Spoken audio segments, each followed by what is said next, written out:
All right, guys, how's it going? It is time for another exclusive. All right, we haven't done one for a few days, I don't think. I've been a bit busy. My grandson's been here and my daughter, but they've gone back to England now. Sad face. Yeah, they left about 3 o'clock this morning, so I'm getting caught up on everything. All right, guys, should be live on here tonight around 6 o'clock UK time. I've not confirmed it yet, but that should be the case. That's what I'm hoping to do. All right, so check the channel out around 6 o'clock, okay?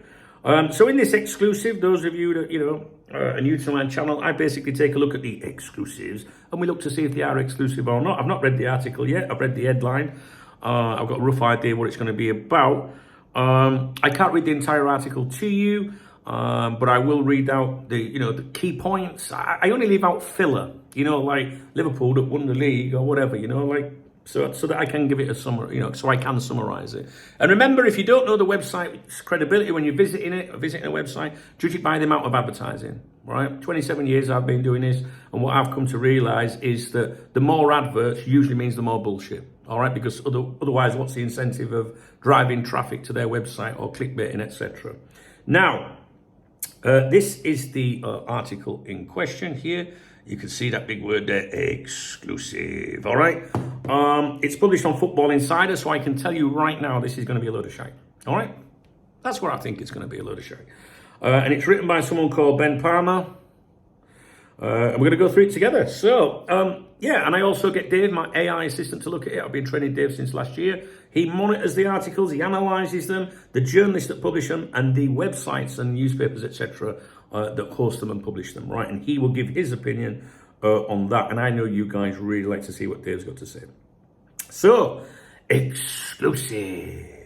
Alexander Isak will be a Liverpool player by the 1st of September. Now that is, that's serious business, right? That's a big, bold claim, right? And it's got a little apostrophe around it, which means someone's saying it, right? But you might not realise that, I don't know. But Alexander Isak will be a Liverpool player by the 1st of September. That's why I put these headlines in that, because it's not me saying it, it's what these places are doing. Right, let's have a look. Let me scroll up to my notes, see what we have for you guys. Right, we don't want Dave's analysis just yet. So, exclusive, Alexander Isak will be a Liverpool player by the 1st of September. Alexander Isak will join Liverpool this summer. I agree with that. I still agree with that. As long as Newcastle can sign a replacement for the striker first. Nothing very exclusive about that, is there, guys? You know what I'm saying? This is the view of former England and Southampton striker Matt Le Tissier, who told Football Insider exclusively, it was rare that players do not get their way in situations like this. It goes on to say that Isak's been a target of Liverpool. Darwin Núñez gone to Al Hilal. The sticking point is the £150 million valuation. They've quoted the BBC for that. They talk about while Liverpool can likely afford to pay the fee, it's a huge amount in the summer. In a summer in which Arne Slot's already spent £285 million, according to Transfer Market. But with just 2 weeks remaining, the transfer window time is starting to run out.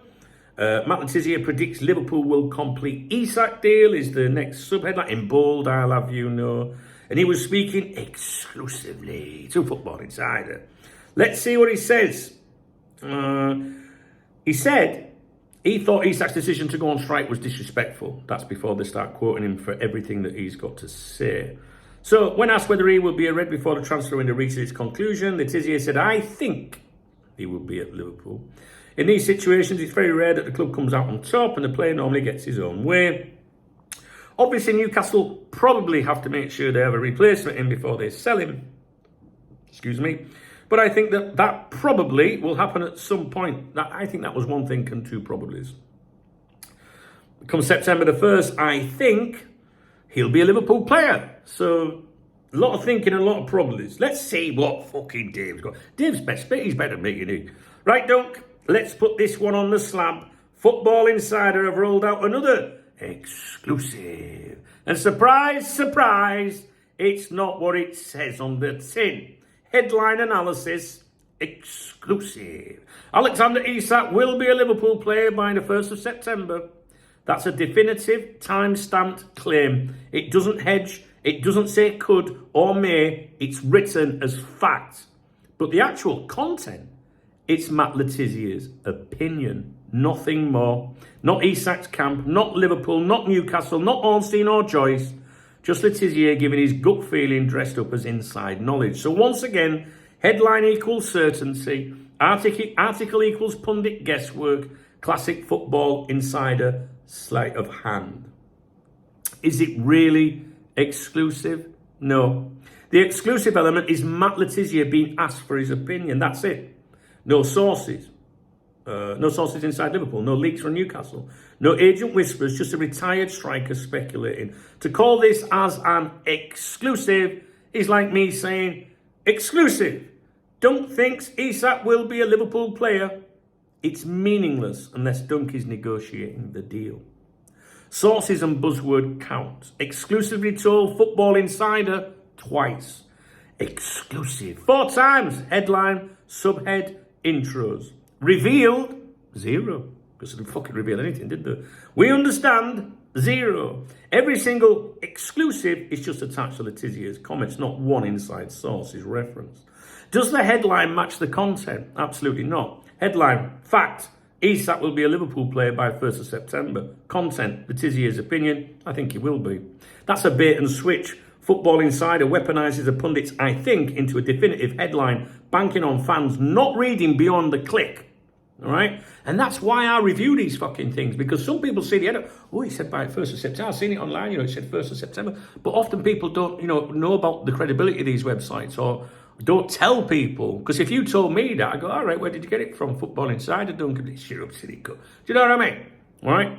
Because sometimes people say, why do you review these, why do you only review, why don't you only review, the ones you believe in? Well, then how do you, like when people hear these rumours and start spreading them, it's important that my viewers and my Cop Talk VIP members know where the shit starts.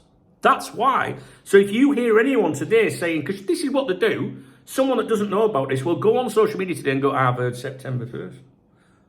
Right? Which has to be September 1st anyway, did it with deadline day, but you know what I mean? What they're basically saying is, I've heard he will definitely be signed this week, but it will go through before September 1st. But if someone quotes September 1st specifically, you can think, hang on a fucking minute, we know where that's come from. You get what I mean, don't you guys? Okay.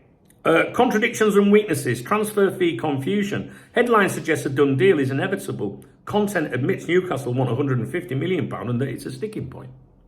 That's a huge contradiction. I'm tired today. Can you tell? That's because I was up at 3 o'clock. That's a huge contradiction. If the fee isn't resolved, how can you claim it will happen? Club strategy ignored. Liverpool spending in excess of £285 million already is acknowledged. But then they casually suggest another £150 million is likely affordable. 0 consideration of FSG, strategy budgets or actual wage structures. Contradictory tone on Isak himself. Football Insider reminds readers that Letizier previously called Isak's strike disrespectful, yet now he's predicting a successful move away. Which is it? Reliance on Letizier, the entire thing hangs on him.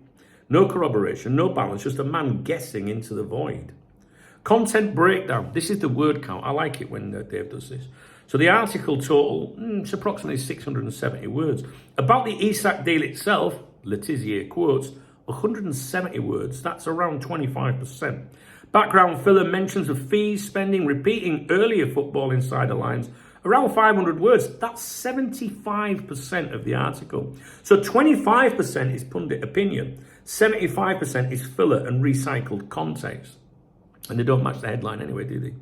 Traffic and monetization angle, this is textbook Football Insider traffic trap. Put a definitive sensationalist headline up front. Anchor it to a name like Matt Letizier to give it authority. Pad the rest of the page with recycled filler to keep readers scrolling. Surround it with ads. They know Liverpool plus Isak plus transfer deadline equals guaranteed clicks. Doesn't matter if the content is smoke. Football Insider and author credibility. Football Insider previously established on here. Low credibility speculation factory. Ben Palmer, along with Callum O'Connell, Wayne Vesey, A.L., regulars who repackage pundit quotes as exclusives, no proven Liverpool or Newcastle inside track. Matt Letizier, a Southampton legend, but no known link to Isak, Liverpool or Newcastle negotiations. He's a pundit, not an insider. So the final thoughts is this exclusive is built on a pundit's hunch, packaged as certainty with the headline, littered with filler and contradictions, clickbait designed to drive ad revenue, not inform fans. So the verdict, reliability, 1 out of 10. Source clarity, non-existent, just pundit opinion. Clickbait level, maximum. Truth to filler ratio, 25 to 75. Journalistic value, 0. Ornstein and Joyce, this is not. If Isak does end up at Liverpool, it'll be because proper journos with real sources called it, not because Letizia thinks so. And that, my friends, concludes the analysis of another exclusive. There's shite out there. Anyway, maybe you'll believe it. What do you reckon? Do you believe Letizia?